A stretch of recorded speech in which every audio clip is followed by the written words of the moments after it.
Imagine só. Enquanto o mundo tenta respirar, a Rússia não dá trégua à Ucrânia. Desta vez, o alvo foi o coração de um centro urbano, um ataque covarde que deixou mais de 10 mortos e centenas de feridos. E o que dizer daquela propaganda russa que tanto alardeava suas conquistas? Pois bem, descobriu-se que um dos principais porta-vozes do regime está em coma, lutando entre a vida e a morte desde o fim do ano passado. Enquanto isso, famílias desabrigadas, sem ter para onde ir, gravam apelos desesperados em meio aos escombros de suas casas. Prometeram-lhes abrigo, segurança, um recomeço. Mas o que receberam? Nada além de promessas vazias, mais uma prova cruel de que a palavra da Rússia não vale absolutamente nada. E não para por aí. Os ataques continuam, e cada novo episódio revela a brutalidade do regime. Em Ingels, na região de Saratov, o incêndio em um depósito de combustível mostrou-se ainda mais devastador do que se imaginava inicialmente. 2 bombeiros perderam a vida tentando conter as chamas, e outro ficou gravemente ferido. O fogo, provocado por um ataque com drones, atingiu uma base estratégica de armazenamento de petróleo, ligada diretamente às forças armadas russas. As imagens não deixam dúvidas: explosões violentas, colunas de fumaça escura e um cenário de destruição que as autoridades locais confirmam sem hesitar. E o pior, esse não foi um alvo qualquer. Trata-se de uma instalação crítica responsável por abastecer a aviação estratégica russa, aquela mesma que despeja bombas sobre cidades ucranianas. Mas a Ucrânia não assiste a tudo isso de braços cruzados. No ano passado, drones ucranianos realizaram pelo menos 81 ataques contra refinarias e depósitos de combustível em território russo e nas áreas ocupadas. O resultado? Uma queda drástica na produção de gasolina e diesel, com preços disparando nas bombas.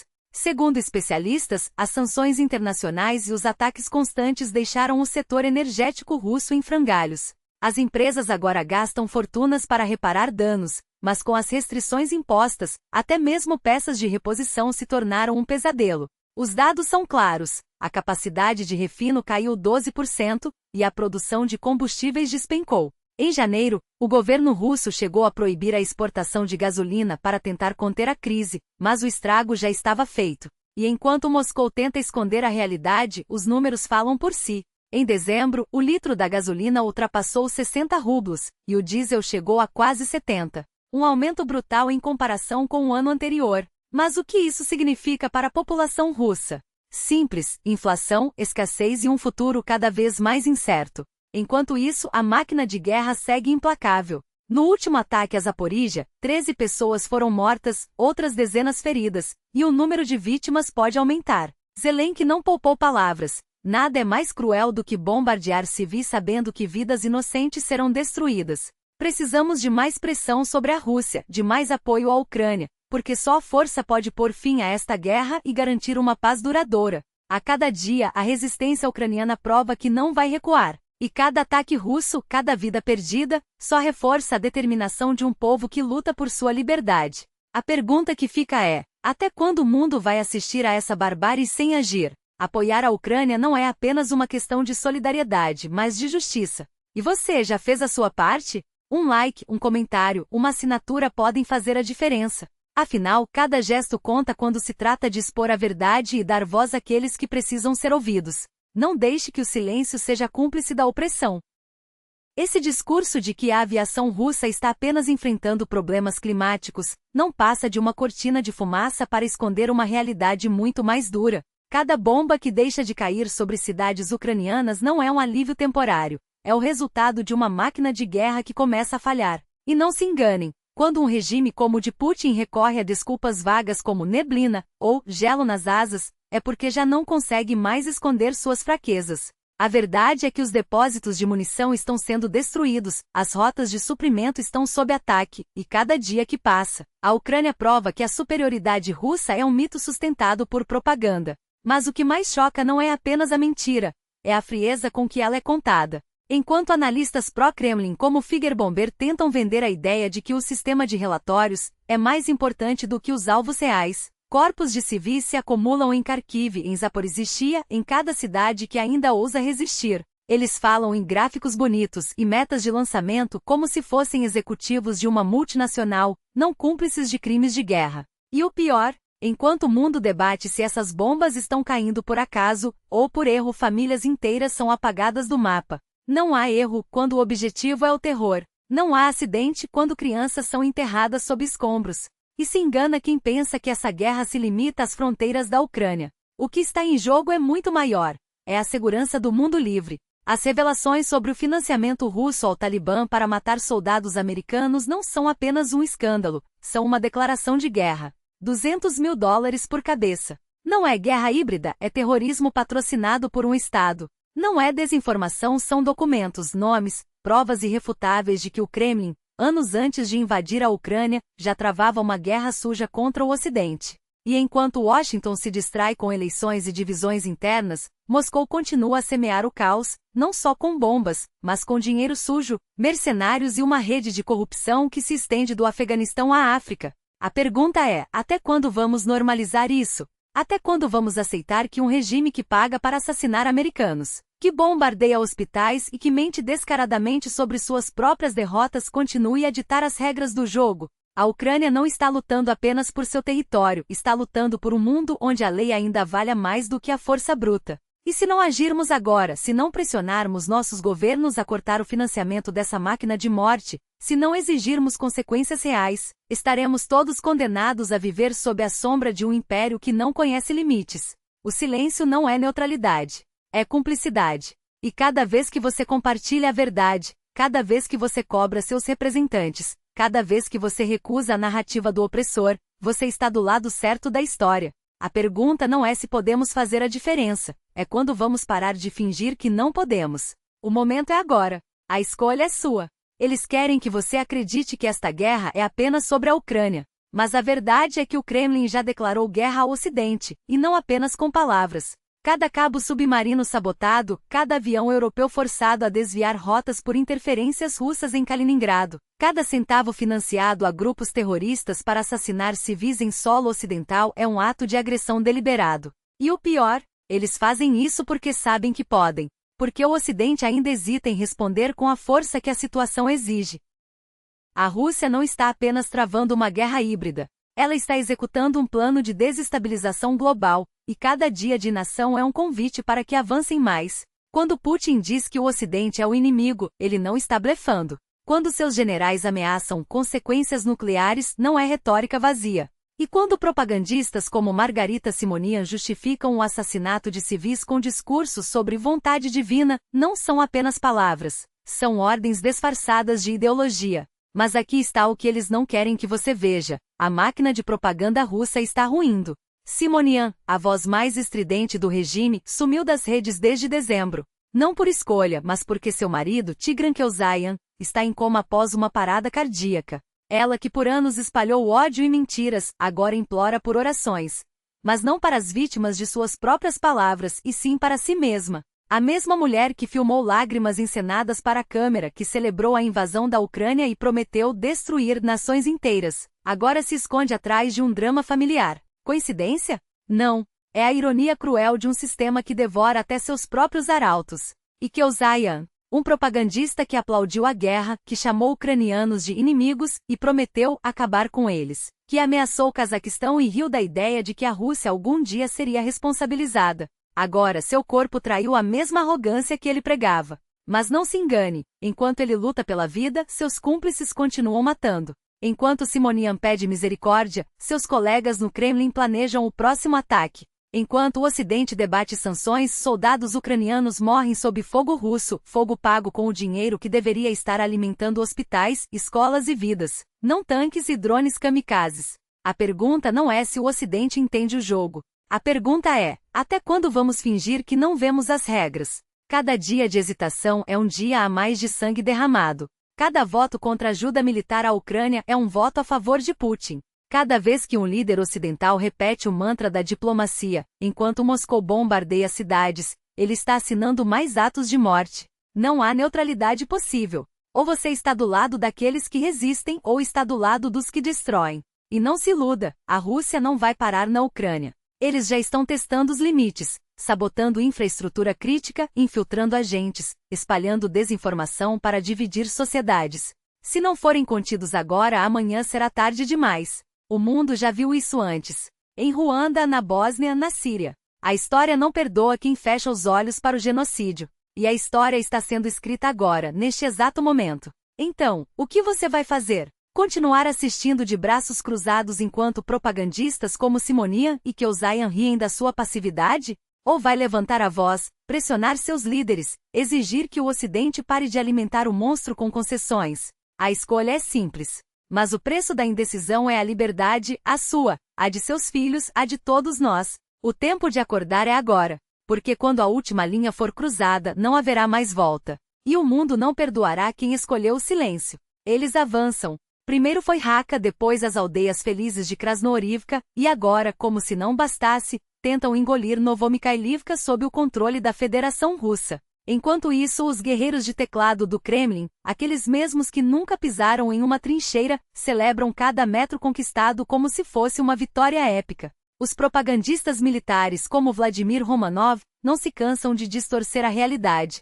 Falam em libertação quando, na verdade, metade do vilarejo ainda resiste, e os relatos de progresso não passam de ilusões criadas para alimentar a máquina de desinformação. Mas a verdade é crua. No norte, as forças russas avançam aos trancos e barrancos, empurrando tropas exaustas em direção a Novoseliva e Slavianka, enquanto o canal ucraniano Officer confirma, 80% de Novoseliva já está sob controle inimigo. E o pior, eles não precisam mais de tanques para isso. Grupos de infantaria, às vezes com mais de 100 homens, avançam a pé, protegidos apenas por drones e artilharia. Em 3 dias, apenas 2 blindados foram avistados, ambos destruídos. A falta de recursos é tão gritante que o inimigo se contenta em ocupar o que consegue, metro por metro, sem estratégia, sem planejamento, apenas com a força bruta de quem não tem outra opção. E não pense que é só no leste. No flanco oriental, perto de Pokrovsk, a situação é ainda mais crítica. Em 7 de janeiro, uma coluna russa, 2 tanques e 3 BMPs, tentou romper as linhas ucranianas em direção à estrada que liga Pokrovsk a Konstantinovka. Uma única mina bastou para imobilizar um blindado. Os outros, contornando os obstáculos, chegaram à estrada, só para serem dizimados pelo fogo ucraniano. Até o desastre teve um detalhe irônico. Os russos conseguiram desembarcar um pequeno grupo de soldados antes de serem aniquilados. Mas e daí? A estrada continua sob controle ucraniano, e o avanço russo mais uma vez foi contido. Em Lima, a história se repete. As forças ucranianas resistem, mas o inimigo pressiona sem parar. Ivanova, um ponto-chave, está praticamente cercada. Os russos já dominam posições elevadas, o que lhes dá uma vantagem tática decisiva. E o pior é que, como admite o próprio Officer, com um comando competente e coordenação entre as unidades, o inimigo poderia ser contido. Mas não é o que está acontecendo. A falta de organização, a escassez de recursos e a pressão constante transformam cada dia em uma batalha pela sobrevivência. E não se engane, a guerra não é mais apenas sobre tanques e artilharia.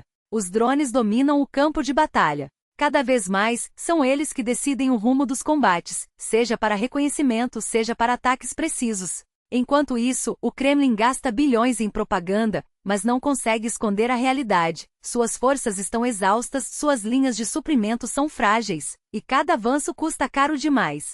Mas aqui está a pergunta que não quer calar. Até quando você vai aceitar que outros lutem por você? Até quando vai fingir que isso não é problema seu? Porque no fim das contas não são apenas territórios que estão em jogo. É a sua segurança. É o futuro dos seus filhos. É a liberdade de escolher, de falar, de viver sem medo.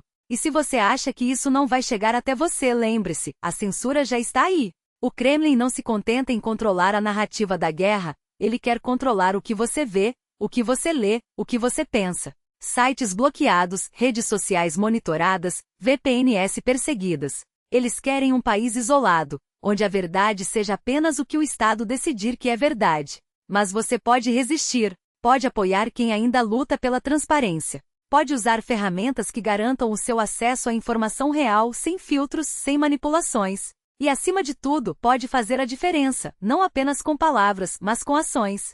O canal que você acompanha precisa do seu apoio. Não só com likes ou compartilhamentos, mas com recursos que permitam continuar mostrando a verdade, mesmo quando tentam silenciá-la. Se você pode contribuir financeiramente, faça isso.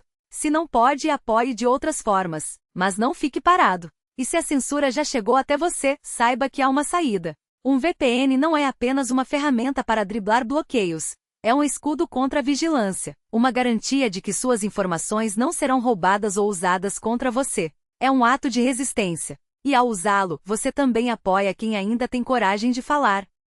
A guerra não é só lá fora. Ela está na sua tela, no seu feed, nas notícias que tentam te convencer de que tudo está sob controle. Mas não está. E a única maneira de mudar isso é não deixar que eles vençam. Então, o que você vai fazer? Continuar assistindo, ou finalmente agir? A verdade é que a guerra não se ganha apenas com palavras ou promessas vazias. Ela se vence com ação, com estratégia, com a coragem de encarar os erros e corrigi-los antes que seja tarde demais. E é exatamente isso que está em jogo agora.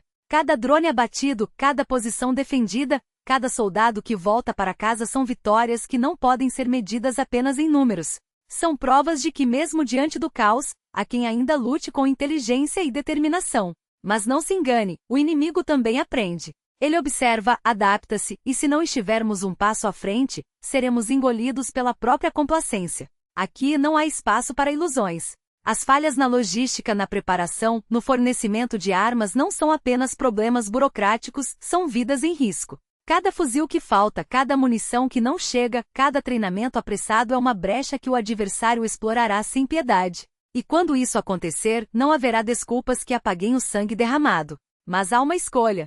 Podemos continuar repetindo os mesmos erros, esperando que milagres aconteçam, ou podemos exigir e agir para que cada recurso chegue onde precisa, que cada soldado tenha o que é necessário para vencer. Não se trata de confiar cegamente em promessas, mas de cobrar resultados. De pressionar, de fiscalizar, de garantir que as palavras se transformem em ação. E não se engane. Essa responsabilidade não é só dos comandantes, dos políticos ou dos aliados. É sua também. Porque cada voz que se levanta, cada denúncia que expõe a verdade, cada pressão que força mudanças é um golpe contra a inércia. É a diferença entre uma guerra perdida por negligência e uma guerra vencida pela determinação.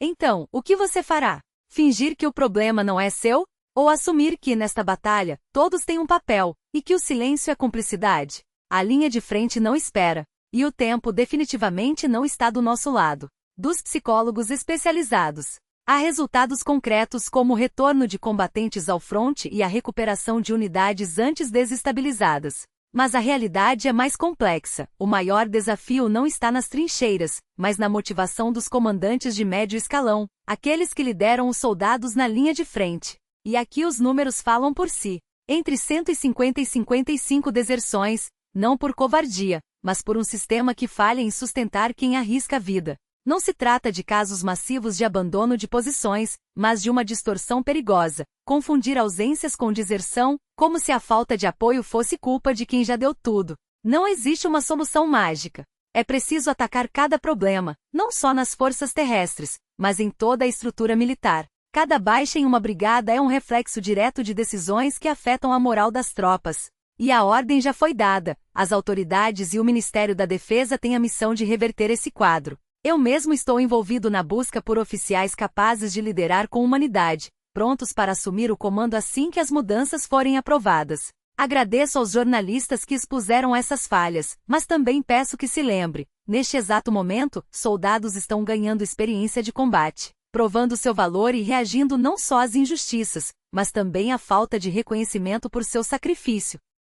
A luz no fim do túnel. A evolução dos sistemas de drones na brigada, a implementação de ferramentas como o Exército Plus e o armamento de qualidade fornecido pelos aliados estão sendo usados com eficácia. Por isso decidi criar uma linha direta com o comando das forças terrestres para ouvir os soldados da 15ª Brigada. Além dos relatórios diários, quero contato real, entender como nossas decisões impactam a motivação e a realidade de quem está na linha de frente. E por fim, acredito que a 150ª e a 55ª Brigadas ainda têm muito a provar. Elas precisam de tempo e esforço para corrigir os erros de formação, mas podem se tornar símbolos de resistência, unidades que não se curvam, prontas para lutar pela liberdade. Esta é uma resposta sem precedentes. Nunca vi, nem na história ucraniana, uma reação tão detalhada a críticas públicas. Enquanto outros se escondem em gabinetes ou evitam o fronte, jornalistas como Yuri Butuzov estão aqui, conversando com os combatentes, expondo a verdade.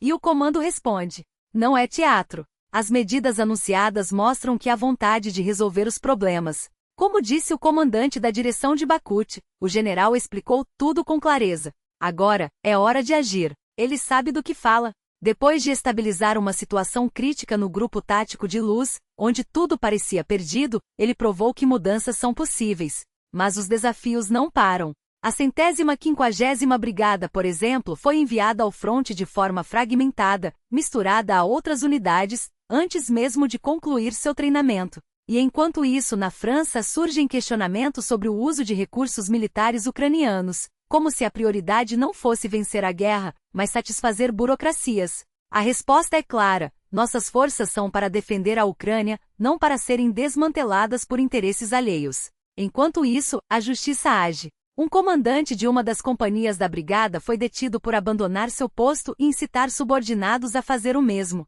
Além de desobedecer ordens, ele sabotou a transferência de sua unidade. Agora, enfrenta até 10 anos de prisão. Não é apenas um caso isolado. É um sinal de que o sistema não tolerará mais aqueles que traem a confiança dos que lutam. Por que detalhar tudo isso? Porque os problemas existem, e ignorá-los é condenar quem está na linha de frente. A Ucrânia resiste há 3 anos não por acaso, mas porque a sociedade se une, expõe as falhas e exige soluções. As mudanças já começaram. Novos comandantes estão sendo nomeados, e os primeiros resultados aparecem. Não sou especialista militar, nem analista político, mas ouço quem entende: os blogueiros de guerra, os soldados, os jornalistas que arriscam a vida para contar a verdade. Eles são unânimes. E do lado russo? Lá, os problemas são varridos para debaixo do tapete. Quanto mais escondem, pior fica. Enquanto isso, aqui expomos as feridas para curá-las.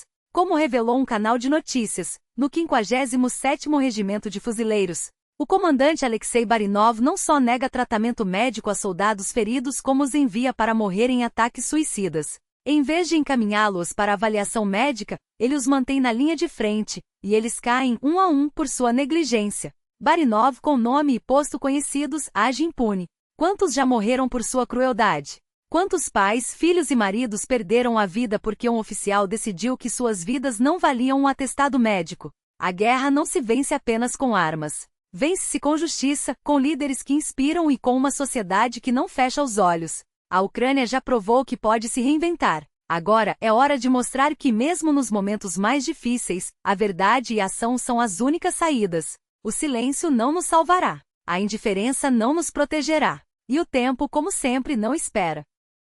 E o que vemos?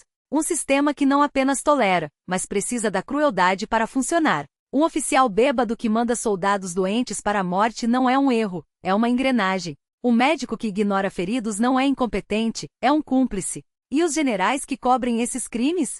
Eles não são corruptos. São estratégicos. Porque a máquina de guerra russa não se alimenta de disciplina, mas de medo. De corpos descartáveis. De vidas que valem menos que um relatório falsificado.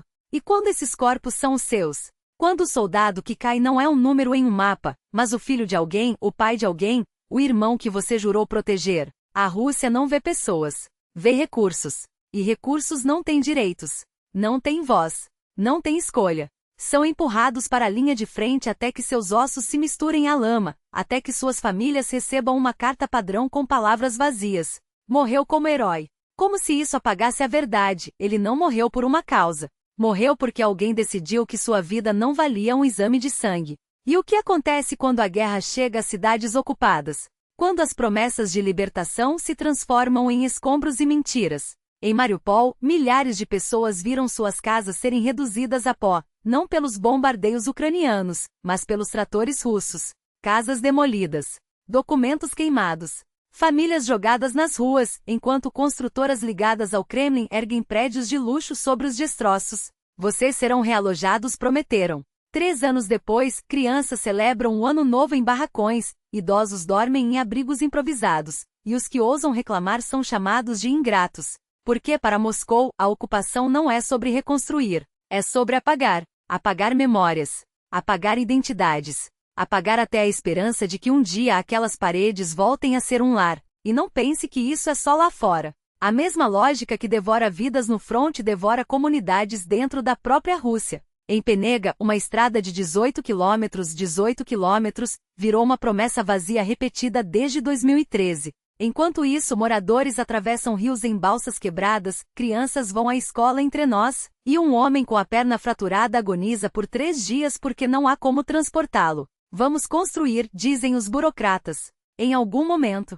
Mas esse momento nunca chega. Porque o dinheiro que deveria pavimentar estradas, manter hospitais, garantir dignidade, é desviado para tanques, mísseis e a máquina de propaganda que vende a guerra como vitória. E quando a infraestrutura desmorona, como em Bórzia, onde o frio de menos 20 graus Celsius congela uma cidade inteira porque as caldeiras quebraram por causa de carvão de má qualidade, ninguém é responsabilizado. Porque na Rússia de Putin, o colapso não é um acidente. É política. É a prova de que o sistema só funciona se alguém pagar o preço. E esse alguém sempre é você. O soldado enviado para morrer, a família despejada, o doente deixado para trás, o cidadão que congela no escuro enquanto os generais brindam em Moscou. Eles dizem que a guerra é necessária, que a ocupação é libertação, que o sofrimento é o preço da grandeza. Mas a grandeza não se constrói sobre ossos, não se alimenta de mentiras, não sobrevive quando a verdade é sufocada. A Ucrânia já mostrou que é possível resistir,